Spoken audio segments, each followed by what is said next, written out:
But I do always like to start with just having you think about like what did bring you here today. Hopefully it's because, I'm just going to skip that slide. Hopefully it's just because you want to see how these things apply to your context. Most of the time I find out that folks are already doing a bunch of these components, whether they know it or not. Good morning. We just started. I had a little technical snafu with Teams popping up, so you didn't miss a lot. We were just talking about, let me see if this slide will load again. We're just talking about what accessibility means to each of us, and it's not like something we're going to share right now, but it's what brought us here today is some interest in accessibility. Hopefully you mean to be in room 323. Okay. Hey, we fought hard to find this room. If I hadn't looked for it yesterday, I would have been lost today. So the maps help, but when it's these buildings that look like they were built in sections, although I think just an architect had fun. Like they're sitting somewhere giggling about this building. So today we're just going to be talking about simplifying accessibilities. It's going to be like a very broad overview of UDL and WCAG, mostly 2.2, even though I know most of us are on 2.1 right now as of April, hopefully. Fingers crossed you're switched over. No, we have next year now. Oh, for the extension. So they didn't give us an extension at my university. We still had to meet that deadline because they'd been on it for so long. They were just like, no, let's just finish. We have other things to move on to. And so just a little bit about me. It's funny, this is like a full circle moment for me because I started out in tech support about an hour from here in Clinton, Utah. There's a Marine Corps base there. My aunt was stationed there. And there's this little company that was a contract employer for Microsoft. And of all things, I supported Hotmail. So it was a call center. You would call in, and I would help you get into your Hotmail. And I had never done any tech support before. I had a little associate's degree in university studies, which is just like general education. And they trained us, and you get on the floor. And I lived in a knowledge base, which I then used to do the support role. I moved from that to Tier 3 tech support, and then before I left them, I was a supervisor for a team. And the biggest thing my team used was that knowledge base. And so it's funny because now I kind of live in a knowledge base. So when I first joined Northwest Met, I was in e-learning and tech support for the College of Education at University of Oregon. I did everything from the physical classroom space to instructional design, Canvas, everything. It was like 5 jobs in one. Now I've moved into a senior training role, but I'm still using that knowledge base. And so it seems like a strange thing to care about UDL and WCAG when all I'm doing is a knowledge base, but all of those rules apply to every single article that I print.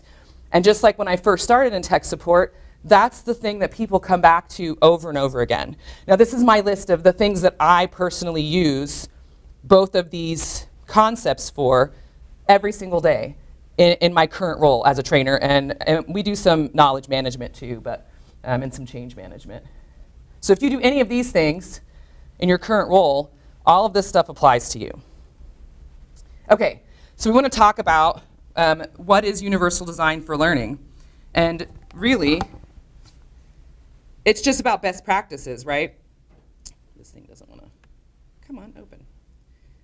So we're looking at how do we reduce barriers to access. And so you'll see me talk about learners and you'll see me talk about content. It applies to both things. So whether you're talking about a physical space that you support or something that's online anywhere. So a lot of times for me, it's been hybrid. So you're doing instructional design, you're putting things in Canvas, or you're fixing things in Canvas, or you're supporting faculty in Canvas, any of those things, anything where there's content being provided. The strangest one is SharePoint for me. Like nobody sees that except for my direct team, but I have to make sure everything I have in my SharePoint meets all of these same guidelines. And I want to make sure my folks can actually access this content that I'm putting up. I don't know what barriers they face or what challenges they face or what preferences they have for when they're interacting with this content. And so using universal design, make sure that in advance I'm considering as much user variability as I possibly can so that hopefully anyone who comes to any of my sites or any of my documents can access the content that's there. And so, come on, it is like not synced. Do it. I'm going to escape. We are going to have to close this and reopen it. That's very strange. Don't you love that? They were out of sync. Let's start again. Thanks, PowerPoint. Are you going to display it? It's thinking really hard. I believe in you.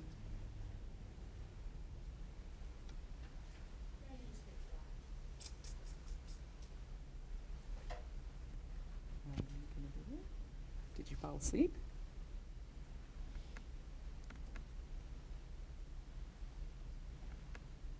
Well, now we'll know what all the problems are for this afternoon for everyone else that will be in this space. Okay, so this is a lot of text on this slide, but mostly I just wanted to make sure that the main components of these core principles, so UDL is all structured into these 3 principles: engagement, representation, action, and expression. The one we'll probably talk about most today is representation because it affects most of us the most often, right? So representation covers everything from perception to preference in a space. And that doesn't have to be a learning space. It can just be any space that you monitor, digital or physical. So this is the most recent graphic organizer. All of the UDL resources are all on CAST. They're all free. They're all open for you to reuse. If you scan this, this will take you straight to this guide. They recently reorganized it, but the fundamentals of it have not changed.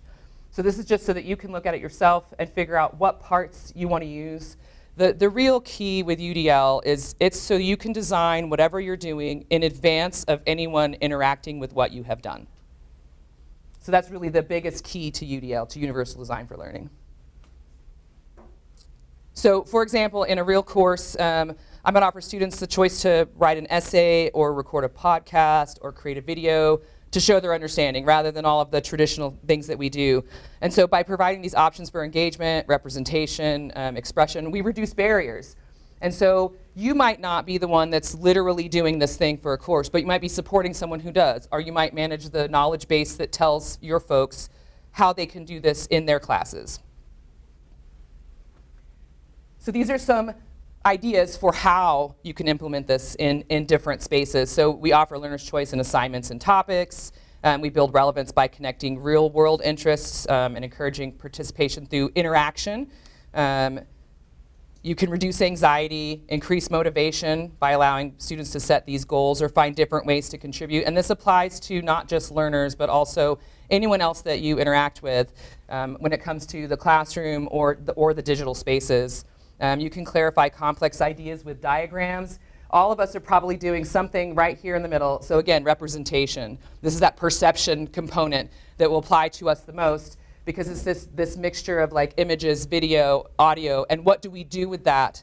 And how do we capture it in the best way for reuse? So when we go to WCAG 2.2, this is going to start to apply a little bit to this physical space, not just the digital. So that's part of why it matters. And if you use UDL in advance, you're already doing a bunch of these components before you even get to the actual work because you've planned it in. Okay, so we're to WCAG 2.2. Most of us are required to do 2.1. As we said earlier, most people have a year where that was extended out for the legal component of having to switch to it, right?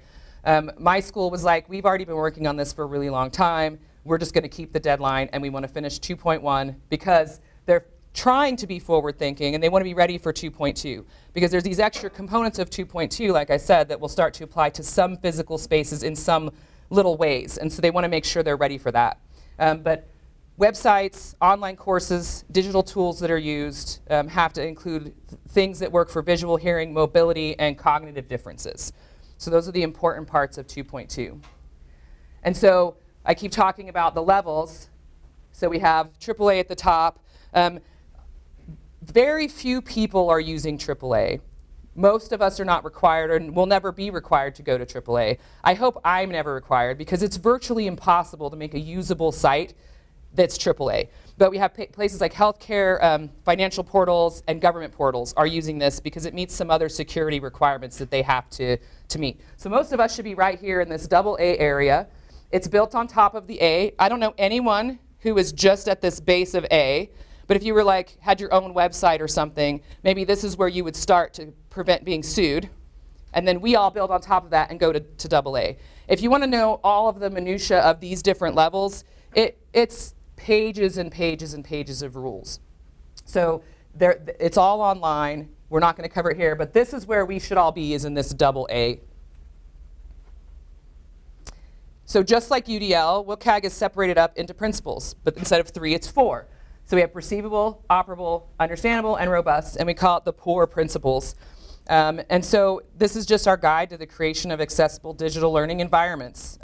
So for example, providing captions helps with perceivable. So this is that same thing as representation in UDL, where we're providing people who access our content the way they need to interact with it. So I don't see it any differently as providing an ASL interpreter when you have live speech and you don't have captions available.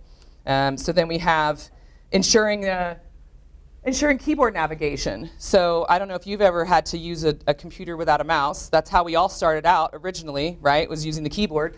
So this is just going back to, can your site be navigated with a keyboard? Or sometimes, eventually, it's going to be the touch panel in your room. Is your touch panel accessible? Does it highlight the correct button? Do the buttons make sense? And so that's what this understandable is about, is when I come to your site, your content, if I just look at it and I don't know anything, can I understand how I'm going to make it through your content? And then most importantly, we know why robust is important. Because if it isn't robust, it's going to break and cause tons of extra work for all of us and our coworkers. So you want to make sure that it's built correctly from the beginning and is ready for updates in the future. Okay, so these are what I personally think are the biggest touch points that we need to be thinking about moving forward towards 2.2. So obviously it hasn't happened. Some of us still aren't fully on 2.1, but these are the things that are going to start affecting us in the physical space as well, I think. So the focus not obscured, that's going to affect touch panels in the future, but it affects what we're doing now when we're on a screen. And why this is important is how many times have you been on a site and you click something, maybe you're on your phone, and now you can't see anything that you're supposed to be getting to. And on a phone, you're trying to scroll to the very bottom, and there's a teeny tiny X or a close button that's grayed out, but it technically is a working button, and you can't even access it to actually see the page. So that's what this is talking about. So a lot of the WCAG rules are just common sense for folks like us, but it's not going to be our legal standard. So I think the dragging movements make sense. I have click and drag here. But honestly, I don't even use that terminology anymore. I say select for everything because some people cannot click, right? So I left it here because it's the way that we speak about this. But I think thinking about how we talk about these concepts also matters. So maybe you want to think about, do you use select in your knowledge base articles, or are you still saying click? Because not everyone can do that action. And that's not a requirement, that's just a personal preference, and you'll learn those over time for your specific context, for your population. Because it will be different for all of us depending on who we work with and how they interact with our things, right? So target size, making sure everything meets the right pixel size, that's gonna affect touch screens as well as the digital space. And then this one I think is the hardest one for us in education specifically, because I have 3 steps I have to go through every time I sign into anything. And most of my users are also performing those 3 steps. And we're supposed to be reducing this redundant entry, which is why Duo or Okta will remember you for a little short period of time. That's leading towards this. But eventually the goal is that somebody can kind of one click get into things, which is never going to happen, right? Think of getting into your banking portal. It's sign in, give me your password, get a text message, click the thing in the text message, give me the PIN number. I feel like this one will be the hardest one for us to achieve just because of all the different levels of security. But it's meant to just make it so that users aren't fighting to get to your content. And this is still, again, with that. It's related, but different. So it's like asking, are you a human? They want us to minimize that. Or if we use it, it needs to be so simple that anyone can get through that moment. So it can't be like a puzzle where I drag pieces to make the last accessible part or the last authentication work. Okay, so I think that if we understand both UDL and WCAG, we can move towards a really inclusive, effective moment for content and also for courses, either one. And when you combine the two together, you move from just this basic compliance to creating a real framework that leads to better learning and access for every single user that you need your content to be accessible for. So there's similarities and there are differences. And it's not just about the accessibility and the flexibility and the inclusive, but also the two different formats, they approach the barriers in different ways. So I'm just going to go through really quickly. So they do overlap. They have some places. So for UDL, if it's going to update, we're looking at learner variability. We're looking at ways to provide the content in multiple ways that is engaging and accessible. The multiple means of representation, that's perception again, just like in WCAG. And then I keep this one here, offer flexible assessment options. So I have to run my tracks for my whole team.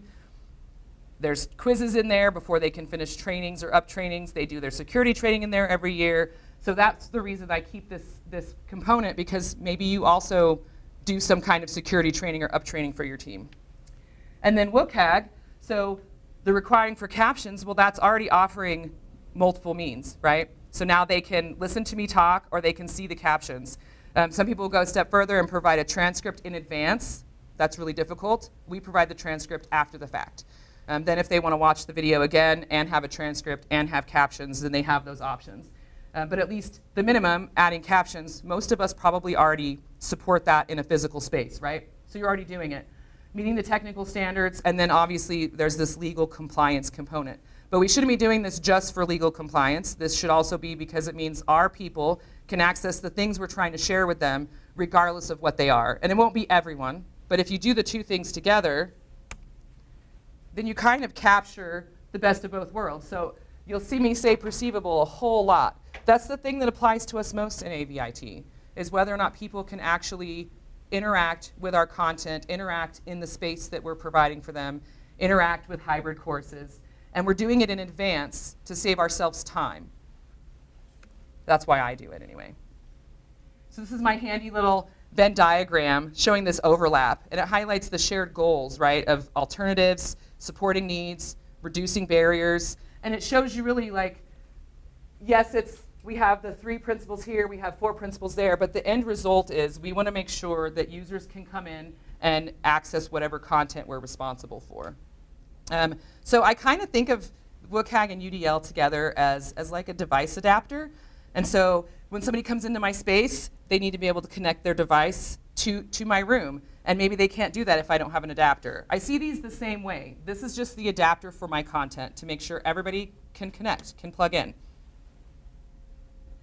I have like a dream of rooms as well as content both being plug and play someday, where truly you can just like walk in, one touch, everything works for every person. I know that's really like a pipe dream, but in between now and this future that doesn't exist, at least we can attempt to reach that kind of a goal through these different formats. Okay, so this is some ways that I use these together in actual practice. And so I do a combination of things, right? So I'm supporting hybrid learning, so that's some physical spaces, that's some online spaces, and I'm also building content that's accessed by faculty and mostly staff. So it's the knowledge base, it's TDX. Who would have thought I would have to make sure TDX meets WCAG? So I might as well also see what parts of UDL can I apply to my ticket system. We had a lot of fun going through and editing that. It's limited by the system itself, right? But there still are some components you can do in there. And in the service portal for our knowledge base, it's the same thing. So we had to go through and like really finagle our area and make sure that all of those are meeting the requirements, but that we also don't have too many. And that it's still usable at the end of the day and people can access the content, right? So a lot of it is this planning in advance. And so we have found that this little extra bit of work on the front end reduces calls on the back end. So instead of getting a message that says, I can't get this TDX ticket to work, or did I put it in the right place, it guides them through to where it goes to the right place from the beginning. And it just means you have to like think about your population and the way that they're going to ask the question that they need TDX to answer for them, right? Sometimes that means you do polls of your folks and you learn the language that they're using so that you can adapt. Again, assessment. So for me, this applies because I run my tracks. I'm required to at least ask them a couple of quiz questions when they do their security update training every year. It changes very little.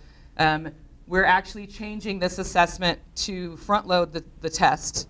So they will start their yearly up training by completing the quiz, and if they pass the quiz, which has a giant bank of questions that rotate, that we update, then they don't have to take any more of the training. And then if they, whatever questions they miss, it's just going to customize, make them take that section of the training again. The sections of the training won't change, but every 5 years, that's our current plan. We'll see if there's huge amounts of updates. But that's a way that assessment can be addressed by both of these together. So navigation, for most of us, unless you're doing digital content, the navigation component isn't very important. But here in a couple years, when they make you go to 2.2, the navigation will matter if you're supporting physical spaces, because it will start to affect touch screens. It will start to affect big displays that are just displaying content, but not like this where we're sharing our screen. So those components will start to filter in, and I have a feeling that more components of WCAG will continue to invade this physical space that we run as we continue to use technology in the classroom, right? Okay, so hopefully my checklist is the reason that you came today. I hope that you're not disappointed, because when I say simplified, I really mean ridiculously simplified. So this is where we start out. This is what we offer folks at the very beginning. So step one, we're back at perception again, right? Is what you're doing perceivable by others? And so it's multiple means of engagement representation. So we're back to UDL also. This is the one place where WCAG and UDL overlap the most, is in this concept of perceivability. Can the people access what you're doing? So when you're building anything, including a room, that's the first question you should ask yourself, is how many different ways can I provide perception for the thing I'm providing, right? Whatever that is. If it's a knowledge-based article, if it's helping an instructor run a hybrid space, who can perceive what I'm showing, right? Most of us probably already ask teachers to turn captions on when they're in Zoom, or they're automatic. So for us, they're automatic. Nobody has a choice. It comes on whether you like it or not, and then users can select back out of the captions, right? Something else that we make sure for this specifically, which seems kind of like an odd place to put it, is we make sure that the captions are on their video and that they have the settings turned on in our system so that people can turn the speed up, because not everybody wants to rewatch the video at regular speed. They want to watch it at double speed, right? And so that might just be a personal preference, but it's still providing a different kind of access to folks. So step one is really just, can people perceive what you're doing? Now you're doing WCAG and UDL at the same time. So then two, your digital content review. So this is, look at your text, look at your alt text, look at your multimedia, visuals, video, images. All of my images that I take, for instance, for knowledge base, they automatically have a border on them. So I just have, my tool is set to put a 2-pixel border that's black around every image that I capture. Now when I upload it into my system, it's automatically got that variability, so you can see the difference between the page itself and where the image starts. I also save all of my alt text as the title of my image. So I save my image, it has its border, I name it the alt text it will use later. Now when I load it into my system, it automatically asks me if I want to use the name of the picture. So it's little simple things like this that you might already be doing and seem really simple, but it also helps later when all of these images and videos and sound are all saved in a file somewhere. Now if I search for them, they already have alt text, they already have a border, and my search is going to pull back. I can say, oh, where's that picture of blah, blah, blah, and it's going to pull me back the lightning button for list view in the CRM that I support, because I've named it something that I can then search by rather than random titles or numbers. So it's just some pre-practice, but so digital content review. And I'll show you later like where you can get checklists of what that digital content review is. It's pretty extensive. we're back to the assessment part. Yes, also flexible participation, but it's just showing like we're still back to this alternatives. We want to make sure that folks have multiple different ways they can interact. You can apply this to more than just assignments where you're turning things in. You can also apply it to the part where you're providing things to folks. So when I build a training that goes into my tracks, it has all of these components for each thing.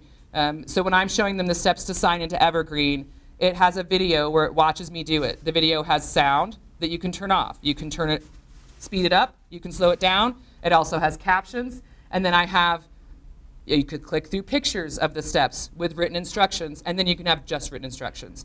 Yes, it seems like a lot of work, but really it's all that first thing. It's the video that I recorded, and the transcript from that video creates everything else that I do. So I've already made it once. I'm just changing a little bit of how people engage with it, and then figuring out how I can use that for assessment.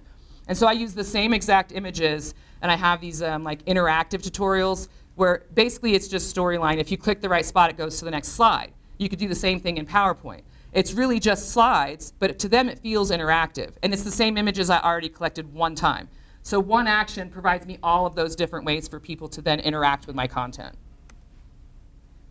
This is the hardest step, honestly, because all of us are busy. We might not have student workers or somebody who feels like doing this, and we can't always ask each other. And also, if I was like, hey, UD, check my stuff, the things that I missed, UD might also miss, because we see them every day, right? So it gets really easy to be blind to this. If you don't have real users, if you don't have student workers that can check it, check your work from the back to the front. So go to the end, watch it backwards. Go to the last slide and click the other direction through them. Because you will see things going backwards that you don't see going forwards when it's your own work. But when you can, best practice, find someone, anyone, and then you can share this task with other folks in your group. Luckily, I have 4 people that get to review with me. And so I literally just we use Articulate, so it makes it really easy to do review. I send them a review link, and then they literally can go through and review whatever the content is and add feedback to it. That will look different for everyone's context. But you can do the same thing, I think, in a room space. So if you have student workers or facilities maintenance that helps you reset your rooms every year, talk to them about what they've seen in the rooms. What do the rooms look like when they come back into them? So I don't know how many times I've come into a room partway through the term, and like all the desks are in some weird like kidney shape over in one side of the room, and most of the chairs are there, but then there's like a weird set of rows of chairs over on the other side of the room. I know we have fire marshal rules to follow, but sometimes the space is not set up the way that is being used for the space, especially if the space is hybrid. So we have 6 spaces in the College of Ed that they're just nothing but hybrid classes. Every physical class that's in there is also a hybrid class. And so you'll find the room moved around constantly. So we have tried to adapt so that rather than have them start off in that generic setup, which they don't know any better than to ask for something different for whatever reason, we know that the first class is going to be hybrid, and we set our tables up thinking about where our camera locations are, which is different in each room. So we have some rooms where the cameras are front and back, and we have some where they're all in the front and some where they're all in the back. And so we try to think about that for them in advance because they're not necessarily going to think about it. So that's just another way that this testability can happen. But this is really the hardest component, but it's really important. If you have to, and you do this testing yourself, use a screen reader to go through your online content. I mean, I know that seems really obvious. Unplug your mouse and use your keyboard to navigate through your content. Does it still work, right? Okay. So some very AV-specific things, because I think most of us are probably lean towards that direction. And so we're still organized by multiple means of representation, because perceivability is the biggest overlap between these two. We're probably all doing these already, right? So we're meeting our legal requirement. And most of those end up giving us a similar story on the other side for UDL. So a lot of just what works in our roles is meeting a legal requirement and a best practices requirement, right? This is what's going to soon apply to all of our touch panels. So having these predictable layouts. I know in our school we have all the registrar-controlled rooms have the same touch panel layout. All the COE-owned rooms have their own separate, different touch panel layout. Athletics has their own touch panel layout. And then there's a couple of other spaces that aren't Crestron, they're Extron, and they have a different layout. And so eventually what's going to happen is we need to all get together on the same page and make sure that our layout is the same so that anyone that walks into our room knows what to expect, right? So this idea of reducing cognitive load runs across both UDL and WCAG. They want to make sure that anyone can use it and you don't have to think too hard about how you're going to use it. Because I guess common sense really isn't common, right? We live in technology all the time, so none of this seems difficult for us, but somebody who only uses it just to get on Canvas or just to check emails, the touch panel might seem less intuitive. So we've changed our touch panel in the COE like 3 times in the past 4 years, trying to land on something that was simple enough, but still provided. We thought, oh, we're going to have a touch panel, and they can choose high flex if they're doing high flex, and they can choose classroom if they're doing classroom, and they can choose meeting if they're doing meeting. And they get to that screen, and they freeze. So we switched it to just on off. Everything comes on. You can just select what you don't want. I mean, we thought we were doing a good thing, changing to you can choose your modality, and it wasn't the right move, right? And so just thinking about your control interfaces as you're moving forward, because those rules are going to come into play in the next couple of years. So I do a whole lot of this the hybrid learning. I kind of live in that space. But again, it's the same stuff we're already doing, right? A lot of our technology does it for us. And then I think this one is probably the hardest one, multiple camera views. So a lot of us are just happy to have a single camera view. But over COVID, we bought a ridiculous amount of those Logitech bars to put everywhere. And so when COVID ended, we just took those and put them in every space we have that has a camera mounted somewhere. So now we have 2 cameras. So now I can switch back and forth depending. Now we're really lucky in the COE. We have student workers that manually switch the cameras for us. So they watch the entire class and they control what the cameras are doing, because they won't let us turn on the smart factors, the AI system in our cameras. They won't let us do the following because it moves too quickly. And so they were saying like that it made kind of like a flashy thing on Zoom. So we're not allowed to use that, but we're lucky we have student workers. If you don't have student workers, I don't have a solution for you for how that works. But if you have a bunch of leftover Logitech cameras, this is something you can use to provide this multiple camera views. One up you. We still have boxes of owls. No, you don't. Boxes that we're still using. So we actually weren't allowed to use owls. We have one group that has them because they don't meet the security requirement for our network. So every time they come on campus, they call me and they're like, hey, can you come over and show me how to use my cell phone to make my owl work? And I'm like, the room does what you're making the owl do, and it does it better. Can I just show you how to use the room or set it up for you? And unfortunately, most of the time, the answer is no. And so I wonder, like I had a friend who did a Peace Corps in Mongolia, and they got all these grants, and they bought a bunch of smart screens. And when she got there, they were all in their boxes in a closet because nobody knew what to do with them. So it's the same thing. If you have technology sitting in a closet somewhere, look at all of these things that you're trying to accomplish and see, like, can any of them do that? Unfortunately, with the owls, I feel like that is unless you have the physical bodies to go and set them up and run them for folks, it's going to just stay in a closet because it doesn't have that ease of use, which is what we're aiming for. How many owls is it? Is it a bunch? It's quite a few. There's actually quite a few still in classrooms. Oh, okay, that's nice. So We have a lot of conference spaces that use them, and then we have conference spaces we've converted to grad student learning spaces, and they use them in there a lot. And of course, the grad students are motivated, and so once you show them how they can use the space, and you give them free reign, they kind of have a good time. So this is coming, digital signage and interactive kiosks, the same as the touch panels. It hasn't happened yet. I don't know when the requirement will actually go into effect for these. But it's so right now you see I just have UDL, but later this is going to be WCAG, and technically it's in 2.2, right? But it's good practice. So you see all these like overlaps between the two things. So if you're doing one, most of the time you're doing the other one anyway. So here's another one. LMS video tools. I'm just going to say video tools in general, right? So we use. Obviously, we use Canvas. We have the LTI for Panopto. We have some instructors who teach their entire class, and it's going straight to Panopto right away. We use it in some interesting ways. We have one program who has special speakers every summer, and they can't leave the recordings in Zoom for whatever excuse they have for why it can't stay in Zoom. And they also need a transcript built after the fact. So remember earlier I said we can't provide a transcript in advance most of the time because it's basically impossible. I can't guess when you're going to say something that's not on script.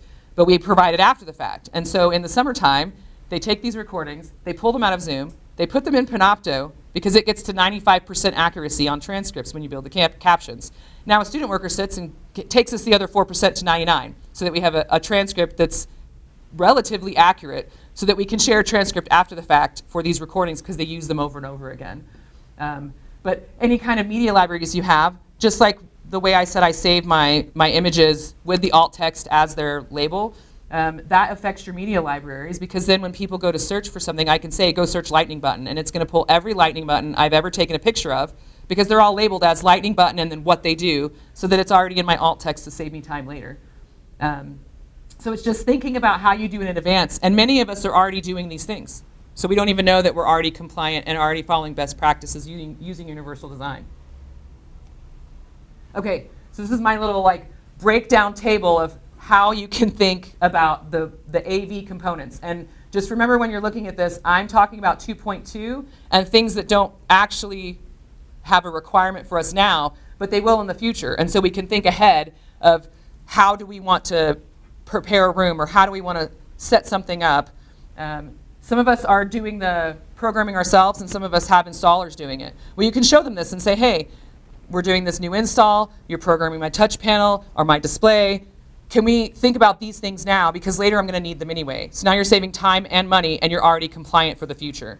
And so my favorite one, again, I'm like really on this media library thing because we do a lot of like change management and knowledge transfer in my unit. And so when I first started, I had to go in and it's like thousands and thousands and thousands of files. And they're all named like image 1 and a date and random numbers in a row. Most of them I'm not going to keep. They're outdated, right? However, whoever comes after this, we have a standard, and now everybody gets to follow that fun standard that Joanne created. But it means when you go back and try to find those things, you're going to find exactly what you're looking for or a group of things that are what you're looking for. So that one is probably my favorite right now just because it helps me and it saves me time. Now my metadata is already set up for the thing that it is that I'm sharing, whether it's a video or an image or audio or whatever. I think that's going to be good when it comes. I would love if we had the same interface all across our entire campus. I realize how fun it is to have that variability between different touch panels in different units, but it's distracting for the faculty because they're not in the same room all the time. So they go from our spaces where they have very like hands-on support in those 6 hybrid rooms where they have a student worker that controls their video for them. They have access to 1 of 2 support folks all the way till 9 p.m. And then they go into a registrar's controlled room and they have a QR code that doesn't go to anyone that's correct. And then a student worker comes 5 hours later and says, did you restart your device? All of those credentials are locked, so if I get called to one of those spaces, I can't open it and reset the system, which is almost always what it requires. So it's like we had a power surge or a power test and they didn't think to turn all their systems off before the power test. And now everything's out of sync. The projector won't come on. And I'm like, well, I'm right here. My room is right next door, but I can't support the room you're in, and the QR code you just did is not going to get you a class. So 2 years ago, we actually had a professor. He was like, I don't know what to do. We can't change this. I wheeled in a projector that from our storage room, set it up so that he could have his class, and then I just moved him to one of our classes. But that can't always be the solution, right? So if you have stuff going in, which I'm not sure if anybody does with all the budget constraints right now, think about these things like in advance, show this to your installers so they can consider where it is we're going in the future. Okay, so I want to talk about the place that we're at and how they share their tools. So let's see if it's actually going to let me go there. Let me go there. Yes, I want to go there.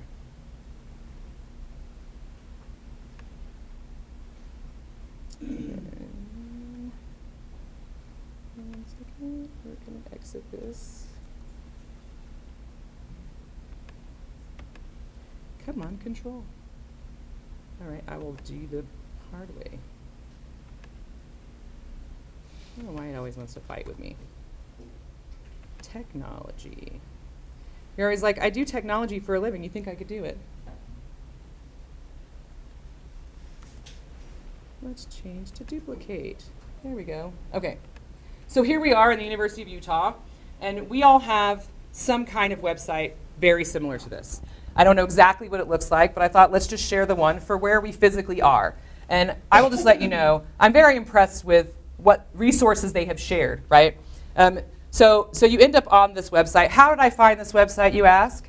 I Googled University of Utah accessibility, and it provided me 2 different tracks of how they support that on this campus, right? And so all of us have some kind of website that's like this.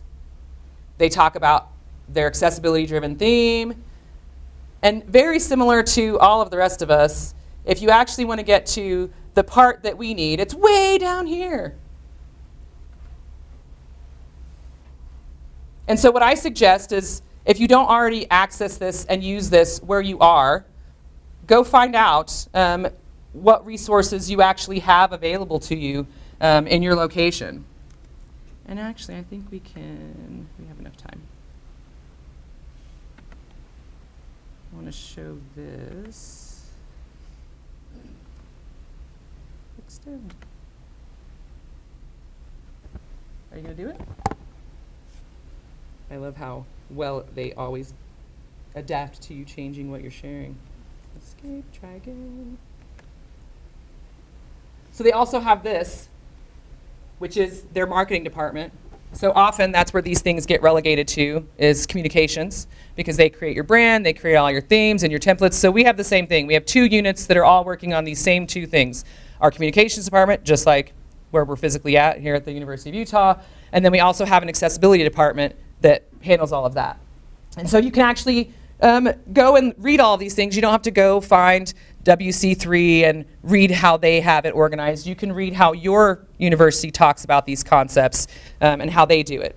And so what I'd like you to do right now actually is, let's all of us Google, unless you already know what your pages are, let's Google what pages you have, if you have them. You'd be surprised sometimes they're hidden in some funny little place. And because we all have phones. UD, come on. So we know University of Utah has really great pages. They have checklists. They have who you can call to get your PDF turned accessible. They have where can I take a class on making sure all of my stuff meets the requirements. What are the requirements that my university is holding me to? Because it's going to be different. Like you said, you guys aren't on 2.1 yet because they extended it, but my university already is. So all of my content talks just about 2.1. Now you won't find UDL most of the time on these pages, but as we've already seen, there's a bunch of overlap. So if you're doing WCAG, you're doing UDL to an extent, right? It doesn't consider necessary like learner variability, which is where UDL focuses, but it's still getting you there. So once you find your pages, find somebody else that hasn't ever seen them and show them what your pages look like, because all of us have very different resources. But my point with this is you don't have to do this on your own. You don't have to look it up. You don't have to remember everything we talked about today. I'm going to find mine. You can lean on the support that's already been built at your institution, right? You might not have to do any of these changes yourself at all. Some institutions, they have a person that does all of this for you. We have one person, but at least we have them, and their only role is to make sure all of our public-facing websites meet this requirement. So no unit had to do that themselves. So here, I'll show you UD. This is mine. It starts off with accessibility, and then it goes into the website and digital content. And then it has all these links and then talks about student accommodations. But I have to go through all these links, and it's literally just a page of text. Whereas University of Utah here, they literally have this beautiful if you don't have this resource, just use theirs. They're really good. It won't talk about institution-specific resources, but at least it will get you somewhere. And they have that checklist that talks about the specific components like text, font, alt text, and then in detail. Whereas all I said was check those, right? So if you want an actual checklist to check those, University of Utah has done a fabulous job of that. Or see what your university has. I have a person I can email a PDF to, and they will make sure it's all squared away. Now, I do them myself because I don't need that, but faculty and other folks in my unit, if they have a PDF and they're not sure, they send it in. We have a website accessibility checker. We can use that on my SharePoint, on my MyTracks, on all of those things, and we have a person that will walk you through how to do it. I'm sure you all know Canvas has its own accessibility checker. Articulate, the program I use all the time, it has an accessibility checker. So use the tools you already have. You don't have to memorize all of this stuff or know all of it. Over time, you will just start to recognize, oh yeah, I was supposed to do that thing. And you'll find best practices for your specific context. Does anybody want to share how good or how bad their website is? We know University of Utah does a great job. I'll just share, University of Utah too, when you grab any of their logos or images from their theme guide that was up there, it all is named. Yeah. The alt text, it's all. No, they're professionals. Yeah.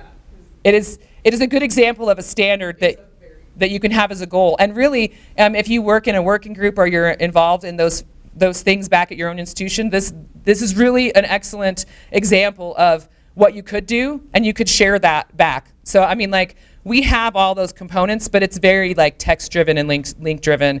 If you don't know where to look for it and you don't know what you're looking for, it is not useful. Whereas here they have really done a great job of like paring it down and making it very simplified. We did really good at time. All right, if you want to participate in this,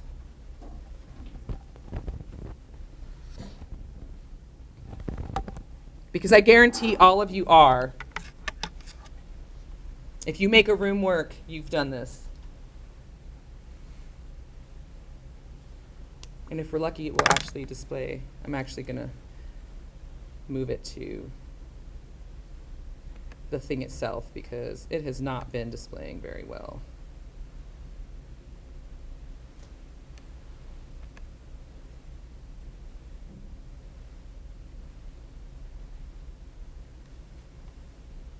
Phlebotomy, I want to know more about that.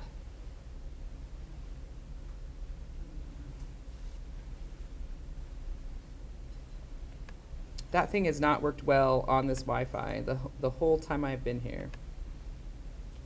Let's see if it's gonna.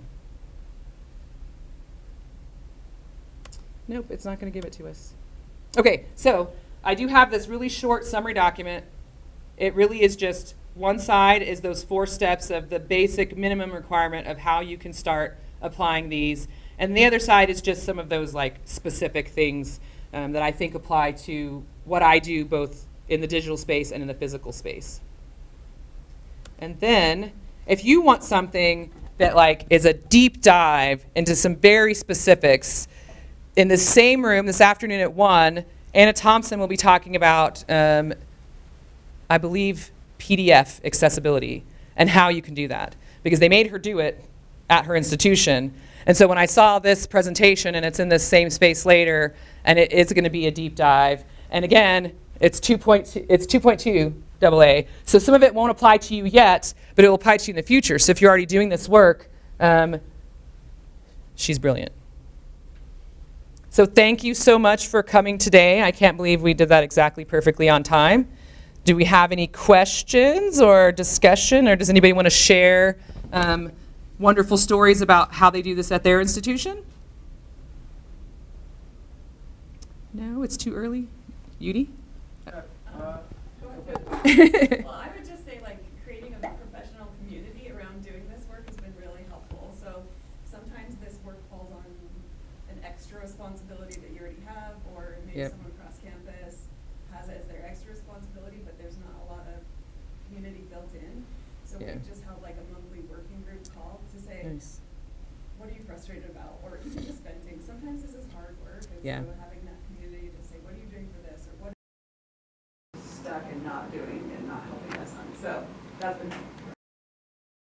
Community of practice is really important. I think it's the only reason that what I do isn't more difficult, is that I have a lot of support. So maybe our website isn't as beautiful as University of Utah, but I definitely have the bodies to help me when something is happening or just when we're frustrated. So that's great advice. If you don't have a work group, talk to her about how you can start one at your institution. Yudi? Yeah, in University of Idaho, we do have a Center for Excellency in teaching and learning. That's the center that help us instructors to improve the accessibility, and they have student workers to help improve the web contents with the instructors. Oh, that's great. And there's also a committee, accessibility committee to help improve that. But Nice. I'm not in the committee, so I don't know how They work. Yeah, how they work. So, That's but great.